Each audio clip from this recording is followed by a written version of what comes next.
Ladies and gentlemen, after 12 rounds of boxing here at Madison Square Garden, we go to the scorecards at this time. 115 to 115, even a draw. The decision is even a draw. Both champions retain their belts. After the scandalous verdict of the judges in the first fight between Evander Holyfield and Lennox Lewis, it was all that any boxing fan could talk about. It was obvious that there should have been no draw. Holyfield had won 3, or at most 4 rounds. Because the judges had declared a draw, it was pre-written in the contract that there should be a rematch. The American public, of course, was rooting for its own, Evander. But the chances that he would win were negligible. He was already 37 years old, and to expect him to repeat the miracle of his battle with Tyson 2 years earlier seemed to be quite definitely unrealistic.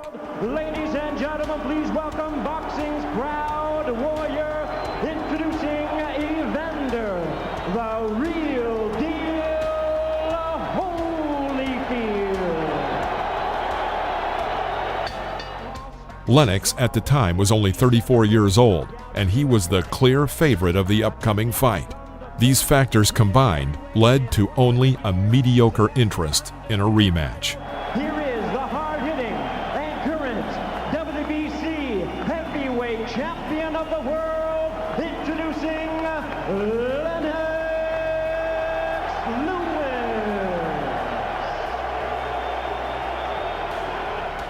The general consensus of the American boxing fan was, I don't want to root for a loser. For this reason, when the fight took place on November 13, 1999 in Las Vegas, there was little excitement. Yes, they filled the hall with fans, but the intense atmosphere of their first fight was just not there. Oddly enough, the second match turned out to be far more interesting and much more competitive than the first. Just about half for Lewis and half trying to project more sheer energy than was the case in New York. The beginning of the battle favored Lewis. He controlled the long distance with his left hand and knit Evander close up. However, this time the Briton faced an actual challenge from his opponent. Evander's strike shook his enemy, and he began to turn the fight in the third round. And Halpern telling Holyfield to watch his head as Lewis goes under and then over with the right hand. And the good thing about this, I didn't mention, Lewis has his cup a little. In the sixth, Holyfield realized that he could press harder and began to gain momentum. He delivered powerful blows, but Lennox responded with successful combinations of his own. The seventh round began and proved to be the most memorable round of all the other 23 rounds combined. Lennox shoved with his fists at the moment of contact, and both his right straight and 2 Corona strikes all reached their targets. The Briton clearly controlled the battle, drowning out every attempt by his enemy to close the distance between them. If Holyfield broke through, then Lennox snapped him up and just kept him in the clinch until the referee separated them. This worked for a while, but then his tactic proved to be a failure. Evander struck a short but incredibly powerful left strike to the temple. Lennox's legs buckled. Holyfield rushed to finish him off, but he was constantly tied up when he got close. Lewis came to his senses, but his reaction time was no longer as fast as it had been. That left hook partially blocked by Lewis's right hand. Lennox leans against the ropes himself. Holyfield working the body. He missed another left from the side, and his legs buckled again. It was a serious shock. Holyfield began to win, inflicting brutal blows to the body with both hands. At the end of the round, the fighters staged an exchange of blows in the middle of the ring, which was clearly beneficial to Evander. Lewis to the body. His own right hand lands flush. They trade shots at close range. Round 7, the best round. These two fighters have fought against each other in 2 fights. By Holyfield again. Left hook upstairs now.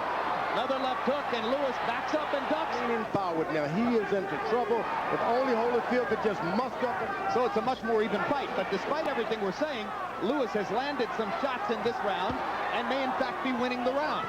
But when Lewis However, from the 9th round, Lewis regained his advantage and brought the fight to a resounding victory by the decision of the judges.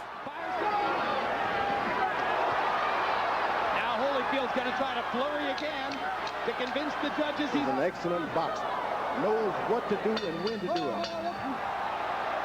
Lewis got in a last shot, so Holyfield decided the kind of effort the two fighters are putting forth. But still, Lewis throws more and lands more, and the gun bleeding again. We're going to find out in 5 more seconds of fighting. They fought a lot better fight this time, and the fans appreciate it. I had Lewis winning the fight. This time, all 3 judges billed in his favor. Oddly enough, the second match turned out to be a far more even match than the first, and was undoubtedly a more eventful match than their initial meeting. Lewis won and became the absolute world heavyweight champion. And the undisputed heavyweight champion of the world, LENNOX Lewis.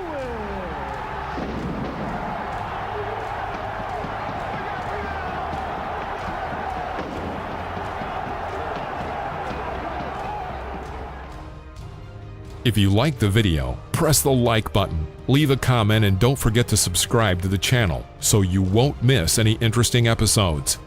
See you in the next video.